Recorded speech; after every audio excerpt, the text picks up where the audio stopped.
3 different types of jabs.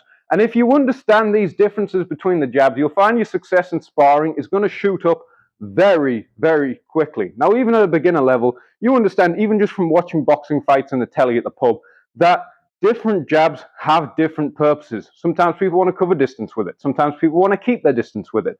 Sometimes people want to sting someone's head back and get a clear score. However, when you go and you start sparring, you end up doing the same foot movement on each jab. The different purpose of the jab, the different foot movement. So let's get into 3 different types of jab. Number 1, you're either in range, you're trying to keep range, no step, boom. I find this is the hardest one for people to start doing. Boom, just whipping the arm over and just relying on that contraction of the core and that pulse at the end, tensing the fist to make the damage. It's not the biggest, hardest jab in the world, but like I said, you're already in range and you're just trying to touch them to distract them and throw something else. You're either backing off and trying to keep your range, or you've got someone who's trying to time you on the counter. They're trying to bomb that calf kick in. They're trying to bomb the overhand in, and you don't want to step in. Check my mic still on. Step in and give them that ammunition to counter you. Number 2 is the in and out jab, step in, step out. Only the lead foot moves. This is the one that you most commonly see people do when they start shadowboxing. Boom, boom, boom. More power, more of a sting. And I can push myself out very quickly because I'm not committing my full body weight. This is more like a single score, a single hard jab. It's not going to help you follow into your combinations as good as the next jab, but it allows you to sting, step out. Maybe you're starting to get the rhythm and you just want to sting them with a slightly harder jab, scuff them up that slight bit more, and still step out. You're not fully committing to your combinations yet.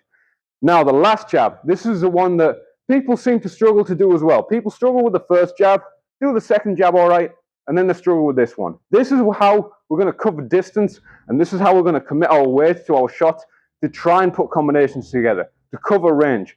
And the thing is, we're stepping in with both feet. So I push off. It's like the first jab, that's the second jab even. The second jab, I push off this back.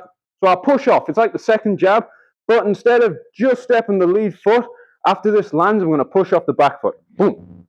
So I'm trying to keep this back leg underneath me. This is going to set me up to throw a hard right straight, or boom, transfer my weight back onto a left hook. Or if I'm trying to throw kicks, my leg is in underneath me. The perfect position to throw any of these actions off the backside is where the foot, knee, hip, ankle all drive a straight line through the shoulder down to the floor. It's like I'm throwing a javelin. I wouldn't want to widen my base, lean over and try and throw it. No power. I kind of have to keep my weight back. One of the hardest things in martial arts is to keep your weight back without sticking your chin up whilst moving forward.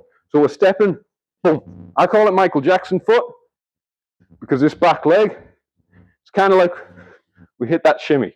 We're in this position, heel slightly up, knee bent, weight back onto it, so it's going to allow us to throw that right hand. So step with both feet. But I don't want to lunge in, I don't want to be too open. I just keep this foot on the floor, boom, and carry it through. I should be able to jab all the way to the other end of Linthorpe Road and keep that back foot underneath me. So when I'm ready to throw that right straight, I can. As well, it's not 2 separate steps, it's not step, go. Because there's all this time I'm on one leg, and if I see the opportunity to throw that right straight, I can't drive off it. I might only have a fraction of a millisecond to throw that right straight. If I'm in the air, it's not going to be the best right straight. But if my weight's on the floor, boom, oh, boom, uppercut, I can throw it nice and quick. 3 jabs, no step, boom, just whip it out. You see this a lot in Thai, where people have quite a narrow stance, and they're just using this to manipulate people into their teep, into their body kick. If you want to keep your teep going as well, boom, boom, very easy to teep after. Single stabbing jab, see Mayweather do this a lot, boom, step in, step out. There's another variation where you take your back leg out first, boom, boom, boom. Very tricky to do. You see Mayweather use it a lot. Bit risky in MMA and kickboxing because of the threat of the low kick, you're leaving your leg trailing there, but play with it. Boom, boom, 3rd jab, we get a little squat, bend in the knees, weight back, and we cover distance. Boom, boom, boom. This is more aggressive, this covers distance so we can actually throw our strike. And as well with this one, we don't want to have our toes facing away from us. It's going to give us a dead hip when we try and throw our right hand.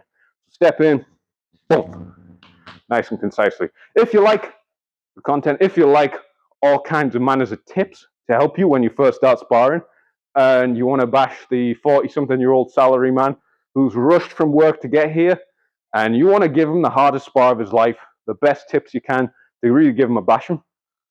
Rate, comment, subscribe, hard 10, rev gear, do other things.